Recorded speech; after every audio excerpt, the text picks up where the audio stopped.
Hey everybody, this is Alan Fine, and I'm here with someone I love interviewing and have done a number of times, Adam Sachs, who is the director of Silversea's S.A.L.T program. That's Sea and Land Taste.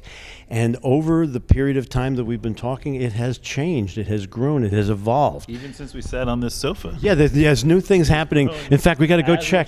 We got to go check what's new. A new program, a new menu, a new itinerary. But so what we're going to do is talk about that and Silversea in general here on Insider Travel Report.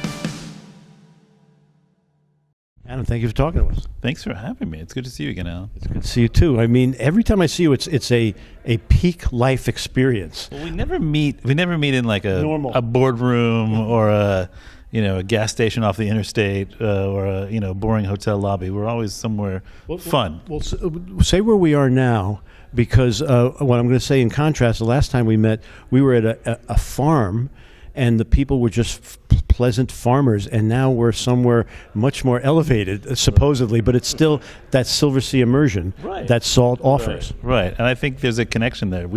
Last time we were at a biodynamic farm in Crete, about as remote as you could get. Remember, we had to go from the already small bus to an even smaller, I think, car to get us up there.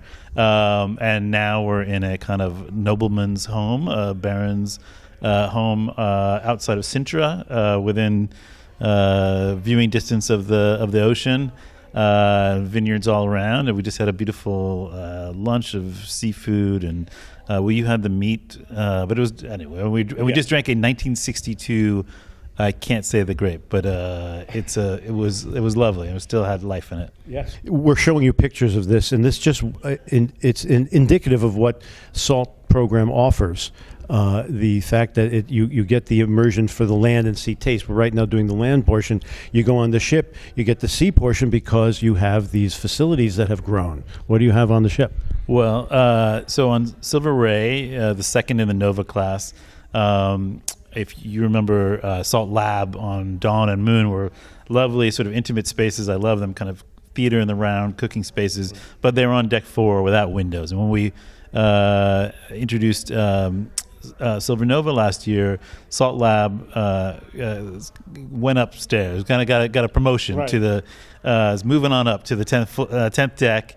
And now it has outdoor space. It has a sunroof with light shining in, and more room, and it's a beautiful space. So it seemed criminal not to use it for more hours of the day. So we do cooking classes there during the day, of course, and then in the evenings it kind of transforms into Chef's Table, which is our 18-person top nightly one service a night kind of intimate one-to-one dining situation. But the S.A.L.T Lab, we said in the beginning, how are you going to do this? And you've been doing it. It changes with each location. How do you do it? Yeah, so I mean, the idea and the kind of ambition of S.A.L.T is that all aspects of it change with each location. So in S.A.L.T Kitchen, we change the menus almost daily based on where we're going. S.A.L.T Bar, regionally inspired cocktails that are evolving along the path we take, local wines, beers, and spirits. And then in Lab, the programming changes based on where we are. And everywhere we go, we find experts. We find cookbook authors, regional food experts, sometimes chefs, and they'll come and help us create the classes. Just like in a former life as a magazine editor, I would assign a story. This is assigning someone to create these classes. So the menus change, the programming in the lab changes, and of course, obviously, the shore experience. What stays with you are the stories. Now help me with this. When we were cooking in the lab in Greece, we cooked a dish that was comfort food to the people, and you always talk about there's a reason for a dish to even exist. Right. And so we were talking about why were they burying and cooking the pigs under the earth? And it was because they were rebels, and they couldn't show a fire for cooking, or they'd be discovered. Right. And I love. First of all, I love, you want it to taste good, right? But you also, why do you remember it? You've had a lot of delicious I remember because of the story. You remember the story. Yeah. We have while we're in Portugal, we have a guest chef named João Sá, who has a Michelin 1-star restaurant in Lisbon. He's been on board and doing a guest course at Chef's Table. But one of the things he brought on that was sort of separate from the menu and the courses he was doing is a Spanish garlic sausage that, like the hidden pork, this was sort of going the other way, where it was Jewish population who had moved to the north of Portugal, and it was during a time of persecution, and they wanted to hide that they were Jewish, so they figured, according to the chef, okay, if we have sausages smoking outside, but they make them, instead of pork, they make them with game meat, bird meat, and right. bread to stretch it. And the bread, kind of almost like a sourdough starter, it gets a little bit sour, but they smoke it, and then you heat it up, and it's just something. It's unlike any other sausage. Jews could eat it, but it looked like Jews would never be near it. Like, hey, yeah, don't look over here. We've got sausage in the smoker, and now it's one of the two. So there's a farina sausage and a garlic sausage, and there's sort of two of the very unique, special sausages of Portugal. So I'll remember the taste, but I'll remember that story, and I'll remember the chef we met who was telling us that story. So how I almost feel like it hasn't, but how has SALT evolved? Because I feel like you started running and it's the same now. It's just different places. Yeah, I mean, but are there changes?